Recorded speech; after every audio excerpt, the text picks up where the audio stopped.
Hi, everyone. Welcome to Money and Me, the revolutionary podcast show by the Coin Republic. And today we have with us an interesting guest, Dave, who's the co founder of Lyvely, a SocialFi app that's generating quite a bit of impact in the Web3 space. We'll know all about Dave and Lyvely. And Dave, now is the time that you take up the stage and tell us what you're up to these days in terms of Lyvely, how you're keeping up with the Web3 space, and of course, your journey as a healthcare coach as well. Yeah, well, thank you. That's a lot to unpack there, but thank you for having me. First of all, I love taking the opportunity to speak about Lyvely and to tell people about Lyvely and the Web3 space in general and the creator economy. It's such a fascinating space. It's such a evolving space, and I personally think this is the most exciting time to be in this space when more people than ever want to be digital creators or want to take their digital finances into their own hands, hence the Web3 bridge. And the merging of those two worlds, your online presence with digital finance, is opening up just new opportunities that simply didn't exist when I was growing up, that's for sure. So, I mean, I won't bore you with too much of the beginnings, but I've been a health entrepreneur most of my life. I've owned and sold some supplement companies.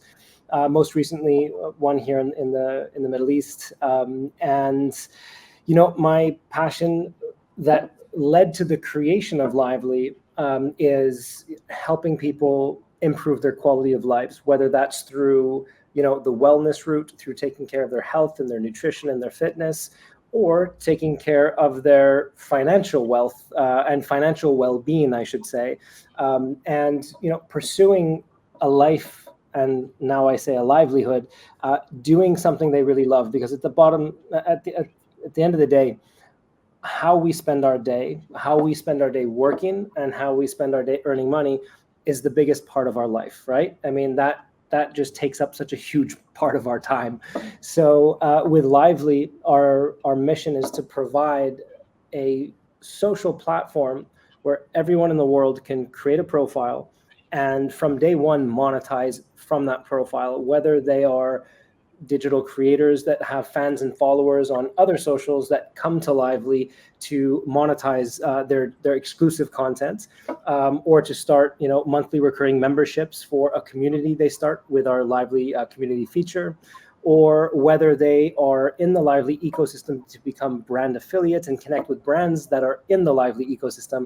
We really opened up a new opportunity where the mindset is, we want you to join Lyvely to think more entrepreneurial, to really think of yourself as a business, and every time you're creating content or posting about your service, that you're thinking more business like how do I really monetize this? How do I really convert all this time and effort that I'm spending posting and creating all this content? How do I really convert that into a scalable and sustainable business? And that's really what we aim to solve with Lyvely.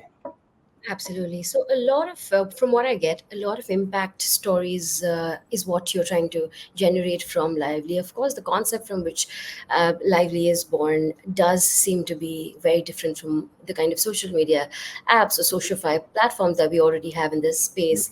And the that combined with your mindset for generating better livelihood for people, generating a more entrepreneurial mindset, is something that brings together the idea of Lively. I have a couple of questions around, of course, Lively. First, the name itself is really interesting.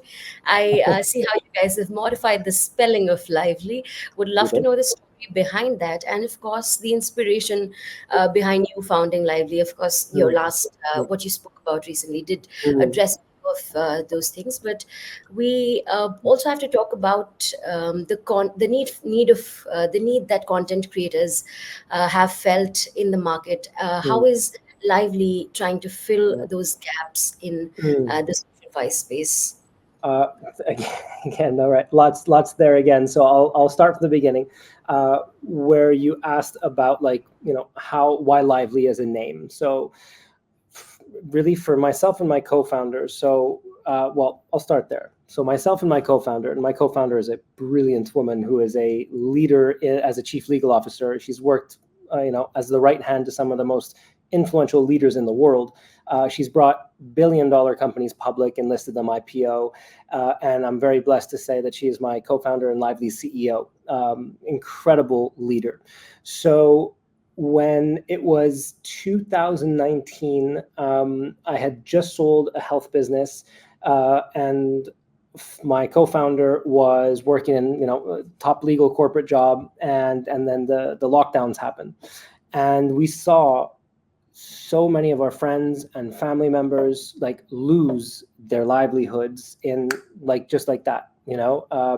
They whether it was coaches or personal trainers and the gyms were shut down, or whether they owned restaurants or worked in restaurants and the restaurants shut down, and it really made us think, if you don't have a digital presence, if you don't have something that you can take online, you're really vulnerable to have that taken away from you. And so what excites me about this digital space is it's just opportunity. It's opportunity and freedom to have more choices, freedom to have more opportunities. So the name Lyvely really came from two things. Is one, livelihood. We want to see a world where more people create a livelihood for themselves doing what they love. Because at the end of the day, if you're not doing what you love, you're really wasting a lot of time, and it's eating away at you.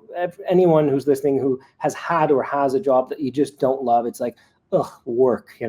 But when you have a job you love, it's like work. You want to do it, you want to build, and that's such a different feeling and different life experience.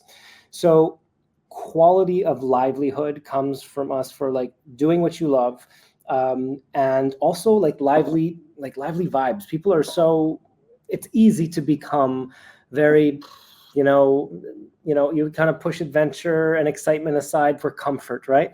Well, we really want to promote a more adventurous life where you seek discomfort to believe in yourself, which is hard. Anyone on the entrepreneurial journey knows it's hard, right? To really take that chance on yourself and to start something yourself and to believe that you can do it, and we all start at zero, by the way. We all start at 0 followers, we all start at 0 network, and we have to build our way up, right? So, but taking that leap is hard for a lot of people. So we want to inject that lively energy into people, to say you can do it. You just have to believe in yourself. And we hope to be providing that platform where people feel comfortable to take that chance and to think more entrepreneurially, and to hopefully lead to a more livelihood. So that's the name. And for that reason, we don't like thinking of ourselves as social media, because it's not what we do, right? We are social, right? We are a social platform. We are create a profile, and other people can make posts. And so that is, by definition, that is kind of social and networking. But we really want to kind of rethink that, because when we think of social media now, and again, this is one of the main reasons we created Lyvely, is on typical social media, your trajectory to success is very, it's very much like becoming an influencer, right? Getting that brand deal, getting those partnership offers. But first of all, not many people reach that, right? It seems like many people reach that because, you look at Instagram and everyone's famous, but are they really, right? So, and a lot of people are posting and posting and posting and posting and creating and really making $0. They're making nothing, right? And that's sad. And it's a broken system. That's a sign of a broken system. So we are not social media, because you're not just posting, sending it out there and hoping for the best, right? This is really more business building, brand building, strategic posting to create a revenue path, monetizing your services in a single ecosystem. We're one platform that does, it's your social profile, it's your payment gateway, right? We're crypto enabled, which I'm sure we can talk about with our token. So we've opened up all of these different opportunities in one single place. And we believe that is the future. It's I kind of see us being the future of social e-commerce, where creator-led brands and creator-led services are really the future, and also redefining what creator really means. When people hear creator now, they think influencer, typically, right? Well, actually, anyone who's posting anything online is a digital creator, even if that's a service. So we want to recalibrate people's perception of creator to say we're all creators inside, but maybe the social media ecosystem hasn't been the place where you want to express that creativity. Maybe there's a better place for you, and that's what we're creating with Lyvely, a place where you can really think like a business and monetize.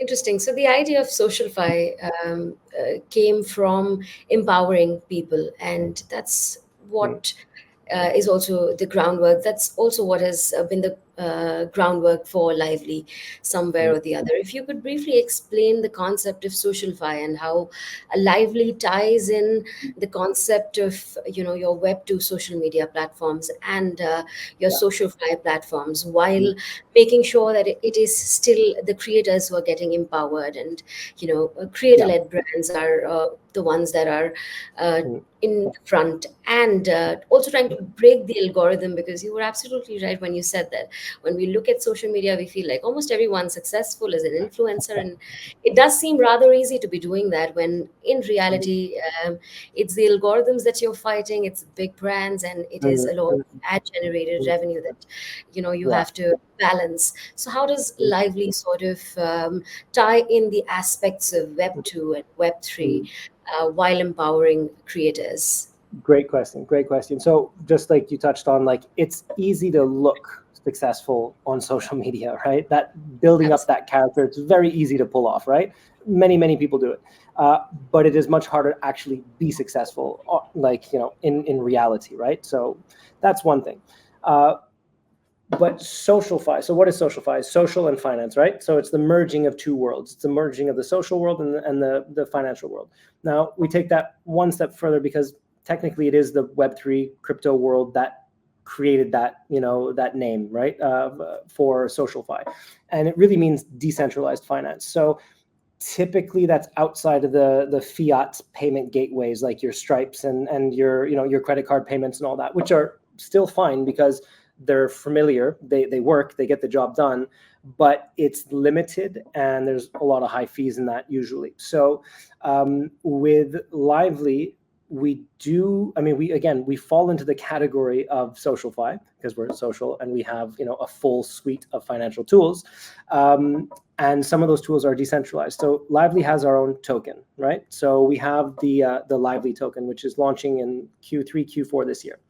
Now that token within the Lively platform is going to have utility, lots of utility, including use as a payment, or use as access, which is kind of like a payment. So you get access to areas or features or functionalities that either Lively offers or the creators within Lively offer.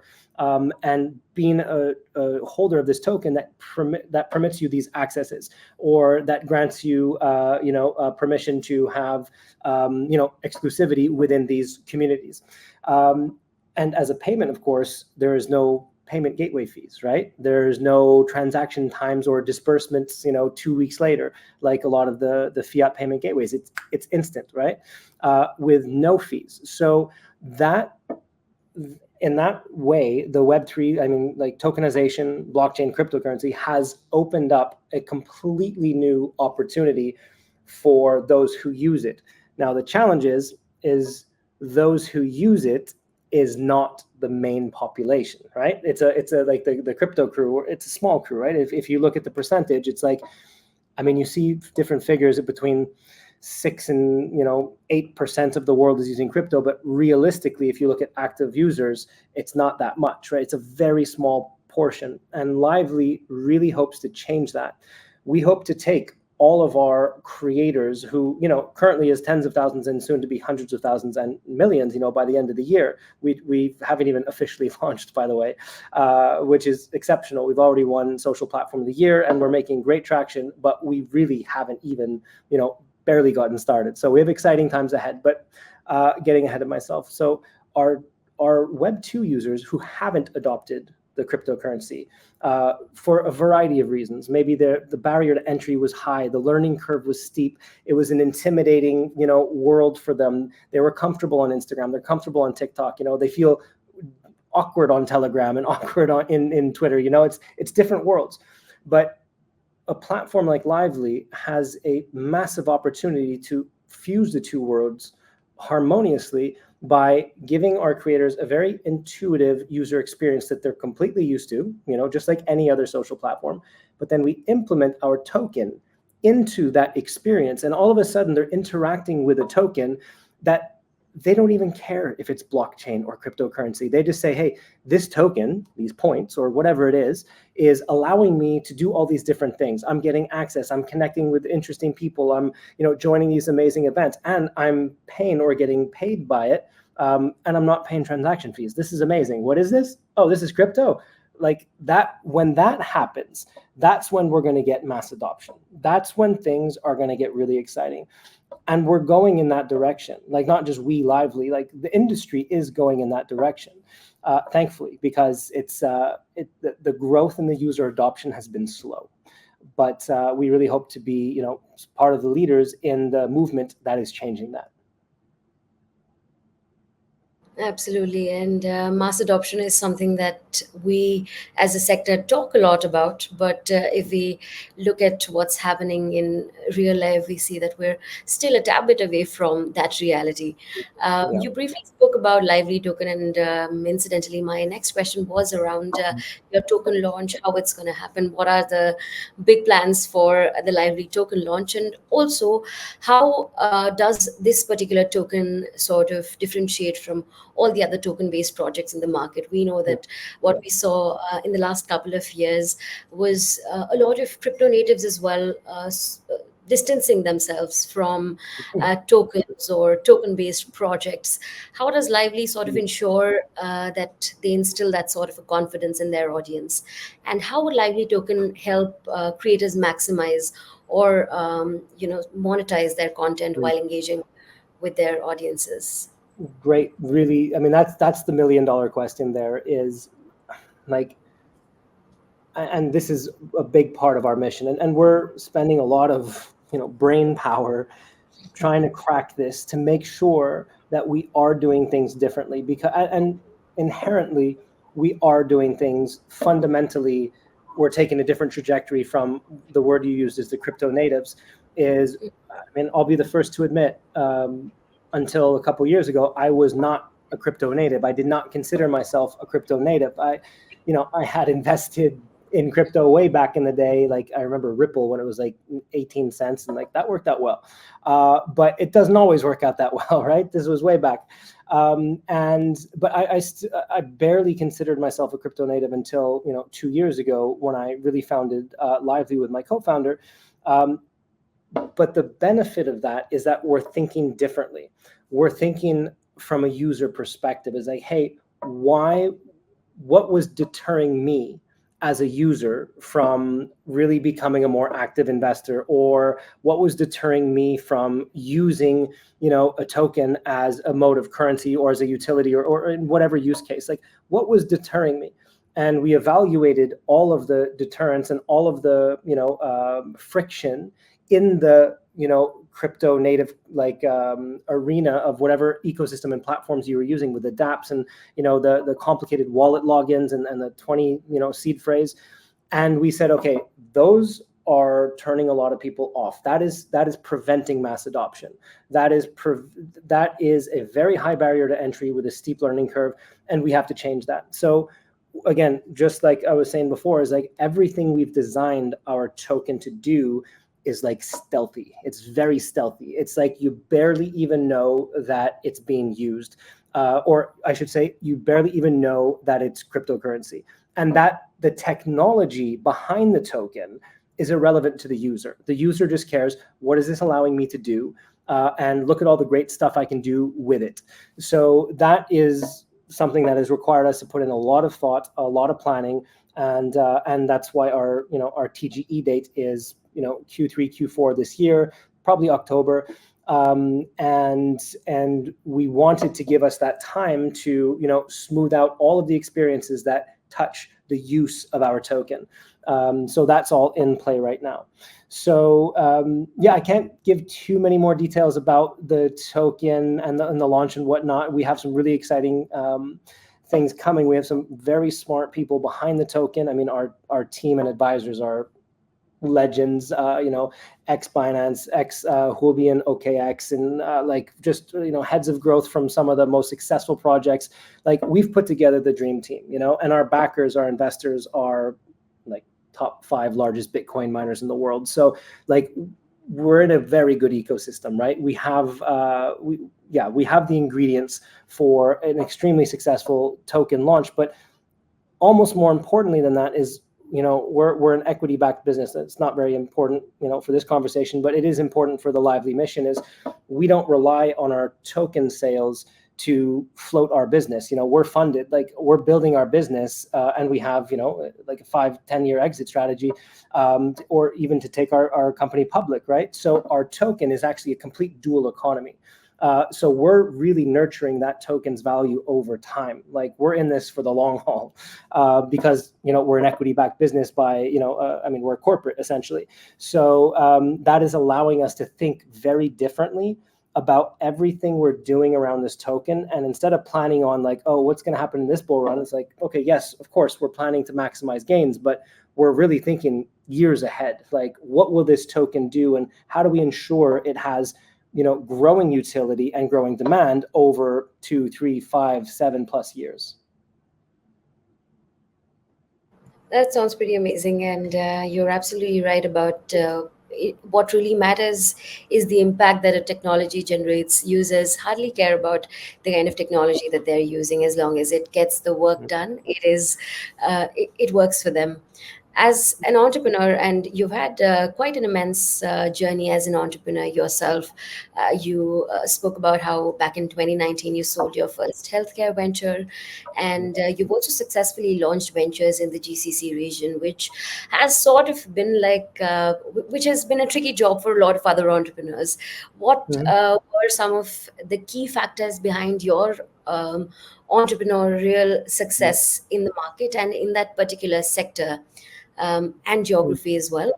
And what were some of the key challenges? I think if you could talk about the factors behind success and the key challenges that you faced as an entrepreneur yourself, that maybe other entrepreneurs can draw some sort of inspiration from. Sure. I mean, the challenges, there's a lot. And I don't think we have enough time on this podcast to cover all the challenges, but I will highlight the ones that I'm sure any other entrepreneur or anyone who, even digital creators, that's another thing, is digital creators really need to start thinking of themselves as entrepreneurs, because they are a business. They are doing their own marketing. They're doing their own strategy. They're executing on everything. So that's also why my entrepreneurial spirit, I hope, really gets infused into Lyvely, because it's just been such a blessing for me to be able to pursue this path. Now, I mean, I'm 42 now, and I've been self-employed since I was 17 years old. So never had a boss, never had a paycheck. It was always relying on my creativity and my ability to create, build, and execute, that has led to me being able to, live this life. So that is very much an entrepreneurial journey. Now,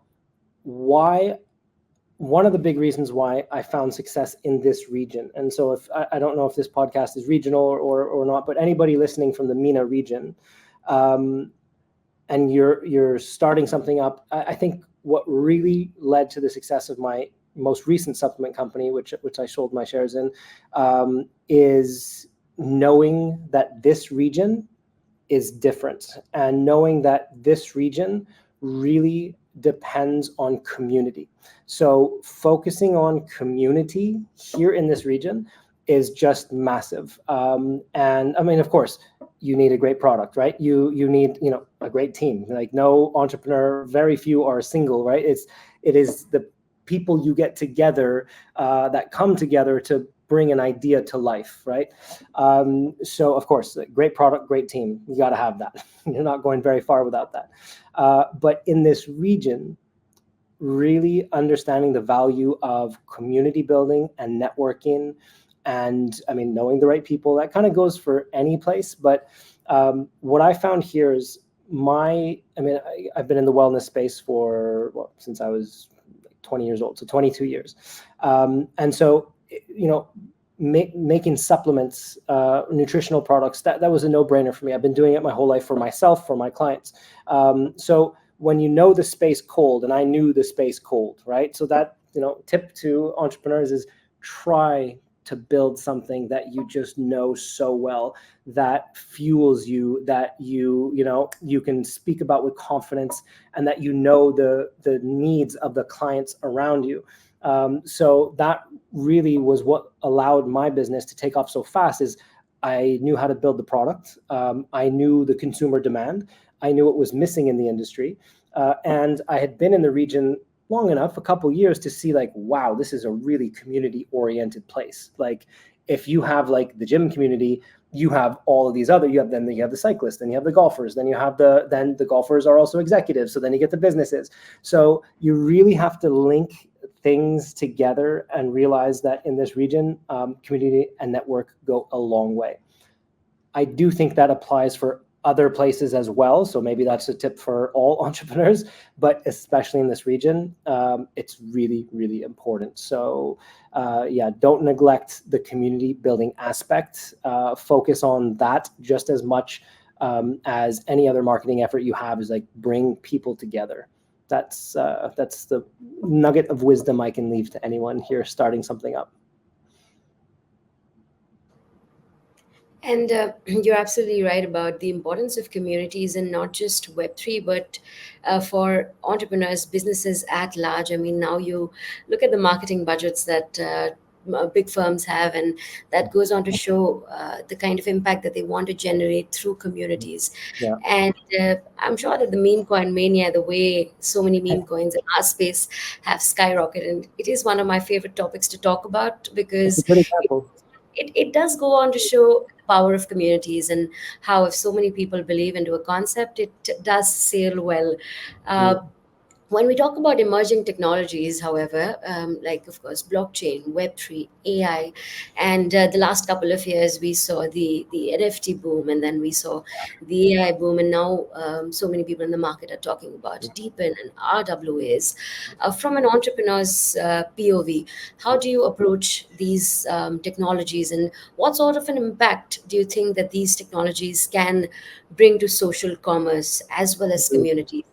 And specifically AI, I mean, it's one thing that has been quite a bit of game changer for some projects, and on the other hand, AI has been more talk, more show, and less work, I feel. So is it going to be transformational? What are your thoughts on these emerging technologies, so to say, and Yeah. how they will impact social commerce? Great question again. So I'll use a little bit of my personal story and experience in like fads and buzzwords. So I've been manufacturing supplements or formulating supplements for not only my own companies, but other companies as well. And every couple years you get the buzzword supplement. Like way back it was like fish oil, and then it was turmeric, and then it was raspberry ketones, and then the keto movement, right? It happens in every industry, right? So, like what we go through, NFTs, metaverse, AI, real world assets, all of that, right? Some of them stick, right? Like I still take fish oil, it's a great supplement. There's other examples of fads that actually have use cases and thus longevity, right? I do believe that some of the fads we're experiencing now are going to stick. Like AI, it's not going anywhere, right? It's just not. So you can, push it away, or you can try to distance yourself from it for a while. But in the end, it's something that you probably want to embrace. And I can tell you a personal story about that, because I'm very. When I hear a fad, Like usually like my brain kind of shuts it down, like blah, I don't want to know, like come on, that's just buzz, buzz, buzz. So at first when, AI was making its rounds, like, 3-4 years ago, I was like, AI, like, come on, it's the next metaverse, right? Like it's going to come, it's going to go, there's going to be a very niche group amount of people who are going to use it. And then, but AI actually, from my own personal experience, like I actually use it now as a business owner. I use it as a user and a customer, and I see how it actually has massive utility and how it can have like what we call like game-changing properties, right? It does. So in that way, I do think AI is legitimately getting its time in the spotlight. It makes sense, right? There's some industries that are being transformed with it. Great. However, the unfortunate repercussion of that, the spotlight that it gets and the amount of broadcasting that it gets leads to a lot of people creating things that are around AI that are not really AI, or they're leveraging someone else's technology, or they're really not innovative, but they have the word AI, so everyone gets excited. So it is unfortunately causing a little bit of a chaotic investment scene, and it is being misused. It is a phenomenal technology that is being misused, but this is normal. This happens in every industry. It happens in the supplement industry. It happens everywhere. So it's not new, but you asked me a very simple question and I went off on a tangent. But I do think that it is important for entrepreneurs or creators to acknowledge new trends, because trends get traction, right? Meme coins, trends get traction. That's the bottom line. So you have to put them on your radar, and you have to at least experiment with them and say, okay, meme coins is where's the interest? How can this benefit me, right? Maybe as an investor, it's, you find a meme coin that just makes sense with the community, you make some money. Great. That's fantastic. With AI, maybe you play around with it and maybe you realize, okay, this is not so much for me as a user, but maybe as a business, I can, streamline things, I can, reduce my budget in certain ways and save time. So it's important for us to, accept the trends for what they are, but and experiment with them and see, can these be useful in my life? And Not sure if I answered your question clearly. no, you did answer my question. And while we talk about trends, I'm sure that as an entrepreneur, you're able to identify trends that would happen in a particular space. While you did say that your mind shuts off as soon as you hear a lot of fad, and a lot of trends do begin from a fad, not gonna lie. So if you're trying to anticipate a certain trend in your space, how do you do that, and what sort of trends do you think are going to take over in the SocialFi space that could have a significant impact on the sector itself? Because at the moment there are not a lot of adopters if we talk about SocialFi, but there has to be a tipping point when the game really changes, and we from we as natives of the space do see that materializing, but when and how is the question. And what sort of trends do you think could trigger that change in space? Right. So, okay, well, about SocialFi, I think that any trend that picks up enough traction and has substance can eventually find product market fit, or can it eventually find its niche and then grow from there. SocialFi, I believe one of the main reasons why it isn't, it's pretty much a stagnant industry. That's not very nice to say. In some ways, it's not even accurate. But what I mean by that is it hasn't enjoyed this influx of new users from the Web 2 world, because it is still marketing itself to the Web 3 world, right? So it's repeating products, doing the same basic thing, that are selling to the same people who are tired of being sold the same thing, right? So because the value proposition is always the same, right? Oh, it's decentralized. Great. Okay, well, most people don't care about that. We accept, like crypto payments. Okay, well, you may accept crypto payments, but I don't have the user base. So these crypto payments don't do me very good, right? So what we're starting to see, and the innovation that is good, I mean, not only platforms like Lyvely, of course, which is integrated, it is a platform with the financial elements, the decentralized financial elements. But aside from that, you're also seeing other companies and brands pop up that are tools and extensions with decentralized Web3 benefits that attach onto or plug into our common platforms like Twitter, or even, I think Instagram and TikTok now. Like this, we're getting closer, is what I'm trying to say, is we're getting closer to that bigger adoption, and we're getting closer to seeing what were trends actually stick, because they've stuck around long enough to have enough builders to build useful tools that allow for the creation of, not just a cut and paste product that we're seeing like another chat bot. No one needs another chat. We have WhatsApp, we have Telegram. Like, we don't need another chat, right? So but what we do need is a way to monetize our chats that we're using, or like on WhatsApp and on Telegram. So these tools are starting to pop up. So it may not fall under the category of SocialFi right now, but I think it's evolving into that, because what's going to happen is, as us builders in the Web3 space are building these tools that more people are using, big tech is going to have to start to say, we're going to have to do that too, right? We're going to have to start building this as well. So it's not Web3 versus Web2. It's not small builders versus big tech. That's not how it works. Multiple people can win in this space, but we have to be solving tangible problems that have a real use case and a real user base or demand.